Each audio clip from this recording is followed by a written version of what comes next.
오늘 우리에게 주신 하나님 말씀은 갈라디아서 5장 16절에서 26절까지 말씀입니다. 갈라디아서 5장 16절에서 26절까지 말씀, 이 말씀을 제가 한 절, 여러분이 한 절 교독하도록 하겠습니다. 신약성경 308쪽에 있는 말씀이 되겠습니다. 16절부터 내가 이르노니 너희는 성령을 따라 행하라. 그리하면 육체의 욕심을 이루지 아니하리라.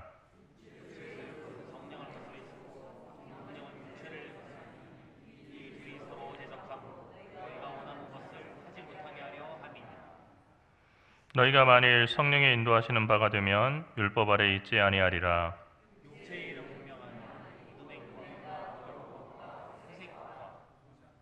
우상 숭배와 주술과 원수 맺는 것과 분쟁과 시기와 분냄과 당지는 것과 분열함과 이단과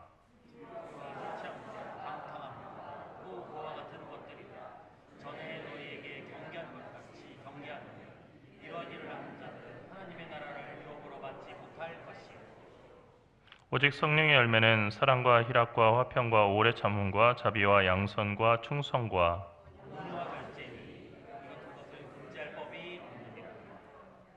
그리스도 예수의 사람들은 육체와 함께 그 정욕과 탐심을 십자가에 못 박았느니라. 헛된 영광을 구하여 서로 노엽게 하거나 서로 투기하지 말지니라. 아멘. 미국에 살아가는 그 교포들 사이에 흔히 하는 말이 있습니다. 그 말은 공항에 마중 나온 사람이 누구냐에 따라서 미국에서의 인생이 달라진다 하는 말입니다. 미국 이민 생활은 미국의 공항 마중을 누가 나왔냐에 따라서 그 사람에 따라서 그 운명도 달라진다는 것이죠. 그만큼 미국 땅에 처음 발을 내딜 때 공항에 마중 나온 사람, 그 사람이 누구냐가 참 중요한 것입니다. 왜냐하면 공항에 마중 나온 사람이면은 정말로 그 자기에게 호의를 베푸는 사람인데 그 사람과 공항에서 가면서 어떤 얘기를 나누겠습니까? 미국 생활에 대해서 물어볼 겁니다. 또 그 사람이 어떤 일을 하는지에 대해서 물어보고 벌이는 어쩐지 이런 얘기를 또 자연스럽게 물어보게 되겠죠. 그러다 보면 그 사람이 하는 일에 관심을 갖게 되고 그래서 미국에서의 직업을 정할 때 처음 만났던 그 사람의 직업을 따라가는 경우들이 많다는 거예요. 한국처럼 이렇게 한국어로 자유롭게 얘기할 수 있다고 한다면 뭐 어떤 직업이고 뭐 선택하는데 어려움이 있겠습니까? 하지만 언어의 장벽이 있기 때문에 제일 처음에 자기를 공항으로 라이드하러 온 사람, 그 사람이 직업이 뭐냐에 따라서 어떤 사람은 페인트 공도 되고 어떤 사람은 청소부도 되고 그렇게 다양한 일들을 하게 되는 겁니다. 우리 인생 전체도 누구를 따라 살아가는가, 누구를 가까이 하는가에 따라서 전혀 다른 길을 걸을 수가 있습니다. 바울은 성령을 따라 행하고 육체의 욕심과 소욕을 따르지 말라고 강력하게 이야기했습니다. 사람은 가만히 놔두면 자연스럽게 육체의 욕심과 소욕을 따르는 존재입니다. 중국의 순자라고 하는 사상가는 성악설이라고 하는 것을 주장했는데 아기를 보면서 인간의 타고난 이기심을 받고 그리고 인간이 정말 그 본성부터가 악하구나 하는 것을 아기를 관찰하면서 느꼈다는 것입니다. 갓 태어난 아기는 참 귀엽습니다. 하지만 누가 가르쳐주지 않아도 배가 고프면 울고 원하는 것이 있으면 때를 씁니다. 그리고 좋은 곳이 있으면 남에게 잘 양보하려고 하지 않습니다. 갓 태어난 아기라 할지라도 순도 100%의 착한 마음만 가지고 있는 것이 아니고 거기에 지극히 이기적이고 탐욕적인 인간의 본성이 그 안에 숨어 있다는 것입니다. 어른이 되면 성숙해지니까 이런 욕심과 탐욕이 사라질 것이라고 그렇게 자녀들에게 이야기할 수 있으면 얼마나 좋겠습니까? 하지만 우리가 살면서 경험을 통해서 전혀 그렇지 않다는 것을 우리가 알게 됩니다. 다만 더 교묘해지고 더 세련된 외형을 지닐 뿐이지 사람은 평생 그 욕심과 탐욕을 벗어나지 못합니다. 그렇다고 한다면 여기서 한 가지 우리가 질문이 생기는 거죠. 사람이 육신의 소욕과 그리고 욕심을 따라 살아가는 것이 운명 같은 거 아닌가? 인간은 본래 지음받을 때부터 이기적인 존재로 그렇게 지음을 받았으니 이기적으로 살 수밖에 없는 것은 아닌가? 라고 생각하는 분도 있을 겁니다. 이 말은 타당합니다. 하지만 한 가지 변수가 있죠. 그것은 사람이 성령을 따라 살게 되면 그토록 이기기 어렵던 육체의 욕심과 소욕을 버릴 수 있다는 겁니다. 우리 몸을 집으로 생각을 해봅시다. 우리 몸이 집이라고 이렇게 생각해요.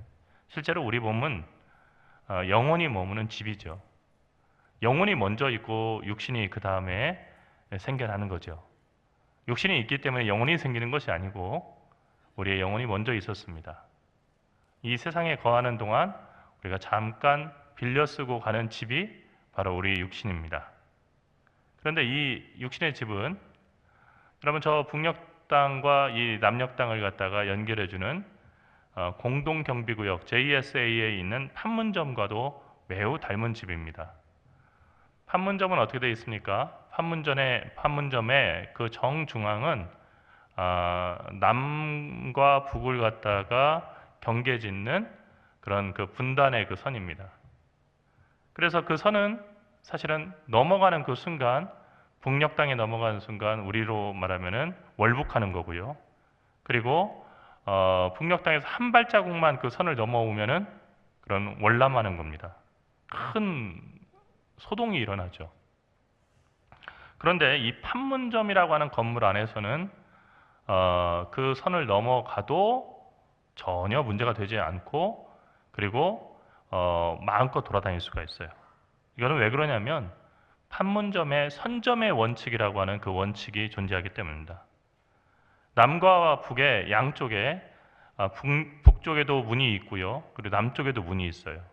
들어올 수 있습니다.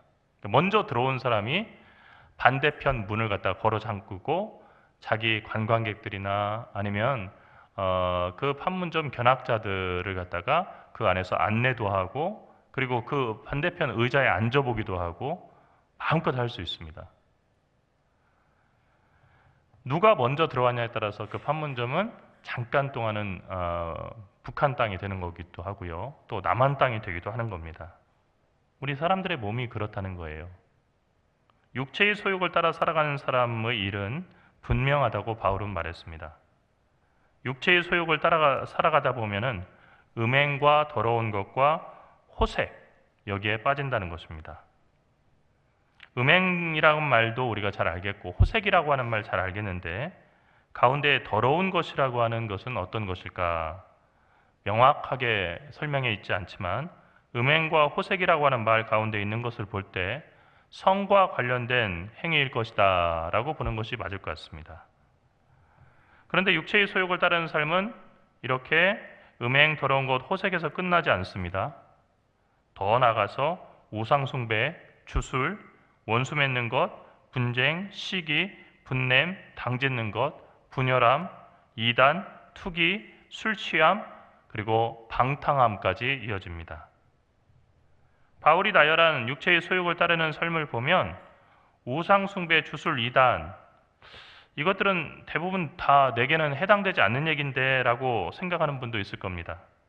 하지만 자세히 그 전체를 들여다보면 우리 가운데 누가 감히 살아가면서 단 한 번도 다른 사람을 시기하지 않았다라고 이야기할 사람이 있겠습니까? 정직하게 얘기한다면 시기하지 않았던 때도 있었다라고 얘기하는 것이 더 정확한 얘기일 수도 있겠습니다. 우리 중에 누가 단 한 번도 분을 품지 않았다, 화를 내지 않았다라고 얘기할 사람이 있겠습니까? 더 나아가서 우리 가운데 누가 감히 다른 사람을 한 번도 미워한 적이 없습니다 라고 하나님 앞에 자신 있게 이야기할 수 있겠습니까? 이것은 전부 정도의 차이가 있을 뿐 우리 모두에게 전부 익숙한 행위들입니다. 우상숭배는 어떻습니까? 이것만큼은 내가 지켰습니다 라고 생각할 분도 있을 겁니다. 하지만 우상숭배조차도 돌과 나무로 만든 신상에는 절하지 않았을지 모르겠지만 하나님을 섬기는데 마치 우상을 섬기듯이 섬겼다고 한다면 그것은 우상숭배입니다. 아무리 하나님을 섬기고 예배했다 하더라도 우상숭배가 될 수 있다는 겁니다. 어떻게 하면 하나님을 섬기는 것이 우상숭배가 됩니까? 하나님의 가르침과 명령, 그러니까 하나님의 뜻을 애써서 외면하고 내가 삶의 주인이 되어서 내 마음대로 하면서 내 뜻대로 살아가면서 하나님은 가끔 내가 필요할 때 내게 축복이나 빌어주는 램프의 요정이 되기를 바라면서 그렇게 살아가는 삶은 전부 다 아무리 하나님의 이름을 부른다고 할지라도 우상을 섬기는 삶이다 하는 얘기입니다. 육체의 욕심을 따라 살아가는 사람들은 이런 더럽고 끔찍한 열매를 피할 수 없다라고 오늘 사도 바울은 얘기했습니다. 또한 사도 바울은 덧붙여서 얘기합니다. 이런 일을 하는 자들은 앞서 얘기한 정말로 육체의 소욕을 따라서 맺는 그 열매들을 맺히는 사람들, 그리고 이 더러운 일을 하는 사람들은 하나님의 나라를 유업으로 받지 못할 것이다. 이 말씀은 사도 바울의 익숙한 이야기, 오직 믿음으로 구원받는다는 얘기와 정면 충돌하는 것처럼 보입니다. 어느 것이 사도 바울의 진정한 얘기인지 우리가 약간 혼란스럽죠. 하지만 이 둘은 알고 보면은 결코 충돌하는 이야기가 아닙니다. 사도 바울이 단 한 번도 육체의 소욕을 따라 살더라도 예수 믿으면 그러면 구원받는다라고 얘기한 적은 없기 때문입니다. 사도 바울은 분명히 거듭남에 관해서 얘기했고 성령 안에서의 새로운 삶을 새 생명이라고 하는 말로 새로운 피조물이란 말로 표현하면서 그렇게 살아야 한다고 우리에게 당부했습니다.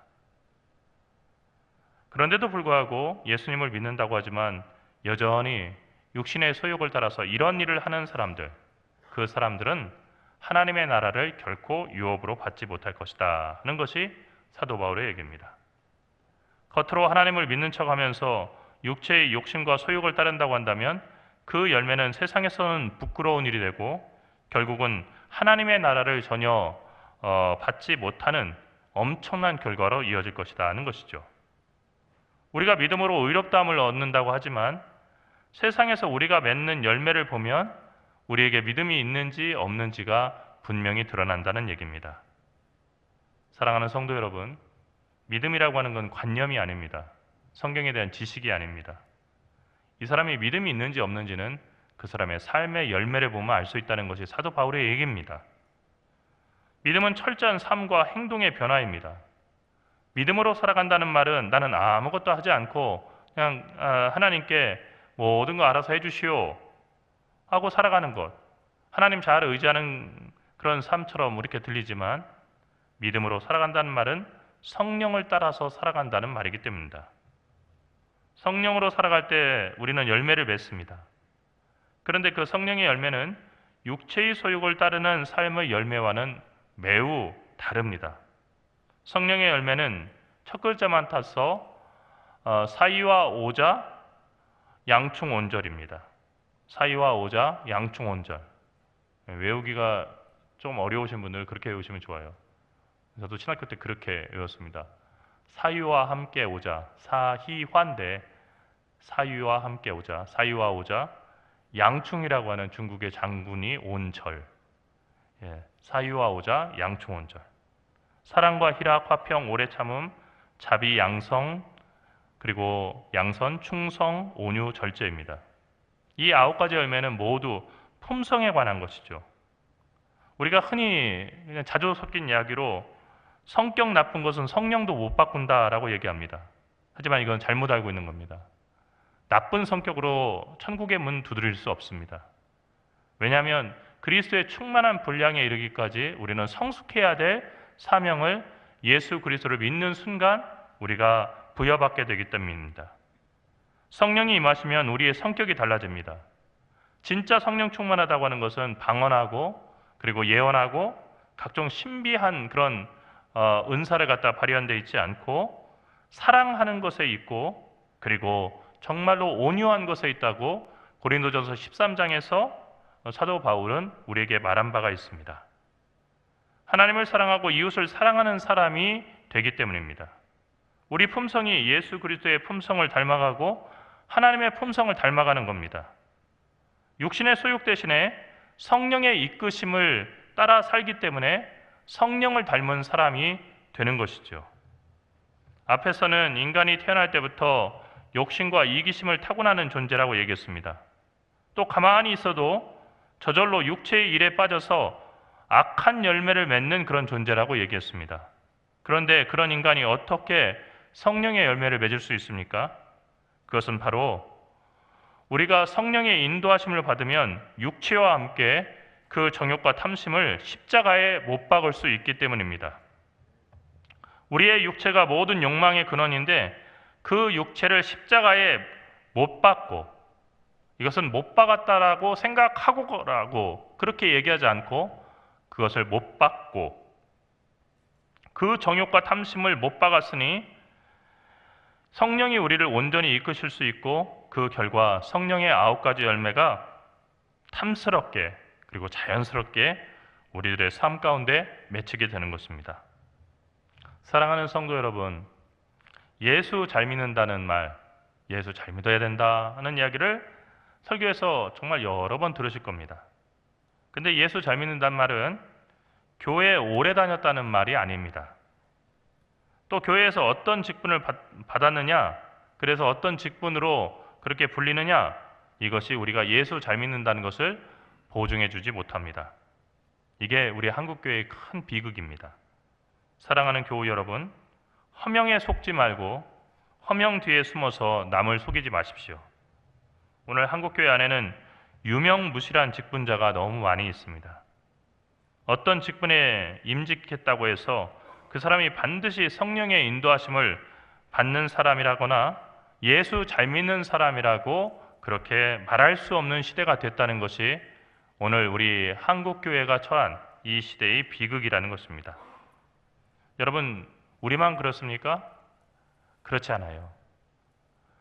중세 유럽을 보게 되면요, 자칭 예수를 잘 믿는다는 사람들이요, 무고한 사람들과 복음을 따라 살려는 참된 그리스도인들을 붙잡아서 정말로 그 어떤 공안실에서도 이루어질 수 없는 끔찍한 고문을 하고요, 그리고 그 사람들을 그리스도의 이름으로 불태워 죽이기까지 했습니다.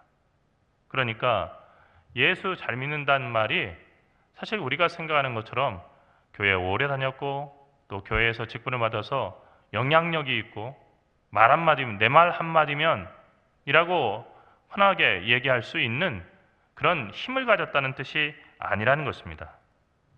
그러면 예수 잘 믿는다는 말의 뜻은 무엇입니까? 예수 잘 믿는다는 말의 진정한 의미는 성령을 따라서 성령에 순종하며 살아간다는 것입니다. 성령이 어디로 이끄시듯이 예수께서 공생에 처음부터 그러셨던 것처럼 성령이 마귀에게 시험을 받게 하실 때에도 예수님이 그 성령의 인도하심을 따랐던 것처럼 성령을 따라서 어디든지 성령이 이끄는 대로 가서 성령이 원하시는 행동을 하면서 그렇게 살아가는 겁니다. 이렇게 성령을 따라 살면 사랑과 희락, 화평과 오래 참음, 자비와 양선과 충성, 온유, 절제라고 하는 9가지 열매가 우리의 품성 안에서 자연스럽게 그리고 아름답게 열리게 됩니다. 9가지 성령의 열매를 맺은 품성 좋은 사람은 그리스도의 충만한 분량에 이르기까지 성숙한 사람입니다. 그러니까 사도 바울은 우리한테 늘 죄인으로만 머물러 있고 그리고 전혀 변함이 없고 그리고 늘 그냥 은총에만 의지하라고 하지 않습니다. 우리의 한계를 알았습니다. 하지만 동시에 사도 바울은 그리스도의 충만한 분량에 이르기까지 성장할 것을 강조했고 그리고 새 사람이 되라고 얘기했고 늘 성령 충만한 사람이 되라고 얘기했습니다. 성령을 한 번 받는 걸로도 안 되고 항상 성령을 갖다가 아귀까지 채운 그 항아리처럼 가득 채워서 오직 성령이 그 안에 계신 성령의 사람이 되라는 것입니다. 정말 복받은 사람은 자녀가 알아서 열심히 공부하고 그 결과 명문대 의대에 입학한 사람이 아닙니다. 정말 복받은 사람은 출세해서 남들이 정말로 무서워서 벌벌 기는 높은 자리에 오르거나 아니면 남들이 전부 다 부러워할 만한 큰 돈을 번 사람이 아닙니다. 정말 복받은 사람은 육체의 소욕이 아니라 이 세상 사람들이 생각지도 못하는 성령의 소욕을 따라 살아가는 사람입니다. 그렇게 살면 세상이 부러워할 것 같지만 세상은 부러워하지 않습니다. 하지만 그렇게 살면 하나님이 그 삶을 인정해 주시고 하나님의 복 주시며 그 삶을 이끌어 주십니다. 그렇게 살면 그 품성이 시간이 지날수록 점점 하나님과 예수님을 닮아갑니다. 그래서 그 삶에서 자연스럽게 그리스도의 향기가 납니다. 여러분 가끔 엘리베이터를 타보시면 앞에 탄 사람이 누군지 알 수 없는데 그 사람이 썼던 향수 냄새라든지 아니면 그 사람의 체취가 그 엘리베이터 안에 남아있는 경우를 경험해 보셨을 겁니다. 요즘처럼 무더운 날씨에 정말로 무거운 짐을 지고 배달을 하는 택배 기사들이나 아니면 배달 기사들이 타고 난 다음에 빈 그 엘리베이터지만 타게 되면은 땀 냄새가 물씬 납니다. 그런가 하면 아주 근사한 그런 향수 냄새가 나서 이전에 탔던 사람이 어떤 사람일까 궁금해지는 때도 있습니다.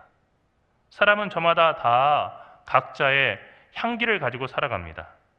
그런데 사도 바울은 우리가 그리스도의 향기를 풍기는 사람이 되어야 된다고, 우리 자신이 바로 그리스도의 향기가 되어야 된다고 얘기했습니다. 그런 사람이 정말 복 있는 사람이고 부러워할 만한 사람이기 때문입니다. 그런데 앞서 얘기했던 것처럼 육체의 욕심을 따르는 일과 성령을 따르는 일은 동시에 이루어질 수 없습니다. 판문점을 다시 기억하십시오. 또한 성령을 따르는 일은 우리의 결심만 가지고 되지 않습니다. 그러면 어떻게 우리가 성령을 따를 수 있습니까? 그것은 끊임없이 자신의 육체와 정욕과 탐심을 십자가에 못 박게 해달라고, 그리고 예수님의 마음을 본받게 해달라고, 그리고 성령 충만해서 성령의 인도하심을 따라 살게 해달라고 기도해야 합니다. 주님의 도우심만이 우리를 성령의 인도하심을 따라서 살아가게 할 수 있기 때문입니다. 주님이 도와주지 않으시면 우리가 아무리 굳은 의지를 가지고 그렇게 살려고 하더라도 그 결심이 이루어지기 직전과 직후의 삶이 전혀 변함이 없는 겁니다. 기도는 하나님께 드리는 도움 요청입니다. 하나님은 그분을 찾는 사람들의 간절한 기도를 반드시 들어주신다고 성경은 수차례 약속하고 있고, 그리고 성경에 나온 사람들을 보면 전부 다 그들의 삶 가운데서 기도를 들어주시는 하나님의 은혜를 경험했던 사람들입니다. 허다한 믿음의 증인들이 히브리서에서 말하는 것처럼 우리에게 기도하는 삶, 그리고 성령의 인도하심을 받는 삶의 그 의미가 무엇이고 보람이 무엇인지를 우리에게 보여줍니다. 더 나아가서 우리의 기도는 육신의 소욕을 이루기 위한 기도가 아니라 하나님의 거룩하신 뜻을 이루기 위한 그런 기도가 되어야 됩니다. 에드가 케이시라고 하는 미국의 유명한 그 영성가가 있습니다.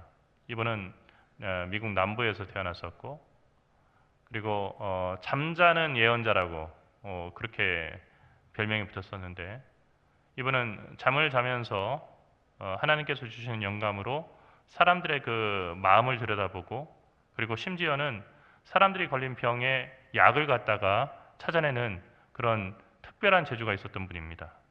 이분이 정말 많은 사람들의 병을 고치었습니다. 이분이 의학을 공부한 것도 아니고요, 7년 동안 학교 다닌 것이 전부였었고, 그 이후로는 외판원과 그리고 정말로 가게에서 일하는 종업원, 안 해본 일이 없었습니다.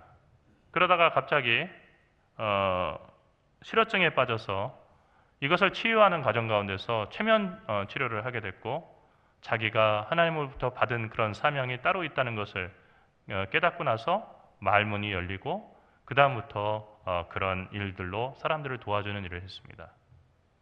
근데 이분이 한 번은 어떤 환자가 왔는데 그 환자를 위해서 기도하고, 그리고 최면 가운데서 어떤 약을 어떤 약국에 가서 달라고 해서 그것을 먹어라, 그럼 낫는다 하는 얘기가 나왔어요. 말도 안 되는 얘기죠. 그 약국에 갔습니다. 했더니 약사가 확신 있게 하는 얘기가 뭐냐면 그런 약은 우리 약국에 없습니다 우리 약국에 가지고 있는 약 보유 목록을 보면 전혀 그런 약이 하나도 없습니다. 다시 돌아왔다는 거예요. 그 에드가 케이시한테 다시 이제 그 얘기를 하니까 이번에는 무슨 얘기를 하냐면요. 그 약국에 어느 선반 위에 거기 그 구석에 그 약이 있다고. 가서 보니까 진짜 있었던 거예요. 그 약을 먹었어요. 정말로 기가 막히게 나았어요. 그런 일들이 아주 허다하게 일어났어요. 그런데 이분이 그렇게 일을 하다 보니까 그 자기 이름을 건 연구센터를 갖다가 짓고 싶어가지고 그래서 후원자들을 갖다가 모집하기 시작했어요. 근데 후원자들이 없으니까 석유 재벌들한테 내가 이 예언을 통해서 석유가 매장되어 있는 데를 찾아주겠다 하고 했는데 여러 번 시도했지만요. 석유 못 찾는 거예요. 딴 때는 정말 다 맞던 사람이에요. 그리고 자기 연구소를 차리려고 여러 가지 그 애를 썼는데 안 되는 거예요. 이분이 깨달은 게 뭐냐면요. 하나님께서 주신 이 달란트, 이 재능은 나 자신의 욕심을 위해서 사용할 때는 전혀 먹히지 않는다. 하나님은 절대로 그것을 허용하지 않으신다. 그래서 이분이 초기에 그 몇 번의 실패를 딱 경험한 다음에 어떻게 했냐면요. 평생을 전혀 돈을 받지 않고 사람들의 어려운 그 사정을 도와주는 그 역할을 했다는 거예요. 거저 받았으니 거저 주는 마음으로, 그리고 하나님께서 주신 은사를 가지고 하나님께서 원하시는 일을 할 뿐이지 내 욕심을 위해서, 내 소욕을 채우기 위해서 도구로 사용하지 않는다 하는 것을 그 경험을 통해서 배웠다는 것입니다. 우리 기도도 그래야 합니다. 자칫 우리가 잘못 생각하면 하나님이 아주 나쁜 부모 같아서 우리가 달라고 하지 않으면 안 주시고, 그리고 미리 아침밥 그리고 도시락을 갖다가 챙겨달라고 하지 않으면 아침밥도 못 먹은 상태로 도시락도 없이 그냥 학교 갔다 와라, 갔다 와서 밥 먹어라 라고 하는 책임 없는 어머니처럼 그렇게 느껴지기 쉽지만, 하나님이 기도하라고 하는 이유는 그런 데 있는 것이 아닙니다. 하나님이 기도하라고 하는 것은 정말로 우리에게 귀한 선물을 주셨다는 것이고 능력을 주셨다는 것입니다. 우리가 자녀가 어느 정도 크게 되면은 자녀와 직접 가서 무엇을 사는 대신에 우리의 카드를 갖다 맡기고 우리가 돈을 주어서 자, 이걸 가지고 사와라 하고 자녀에게 그렇게 맡기지 않습니까? 카드를 맡겨도 이제는 안심하고 이렇게 맡길 수 있다는 생각이 들었기 때문이고, 큰 돈을 맡기더라도 규모 있게 사용할 것을 알면서 그렇게 돈을 맡기는 거죠. 하나님께서 우리에게 기도하게 하신 것은 바로 그런 거예요. 이 험한 세상 가운데서 우리에게 필요한 모든 것을 주님께서는 알고 계십니다.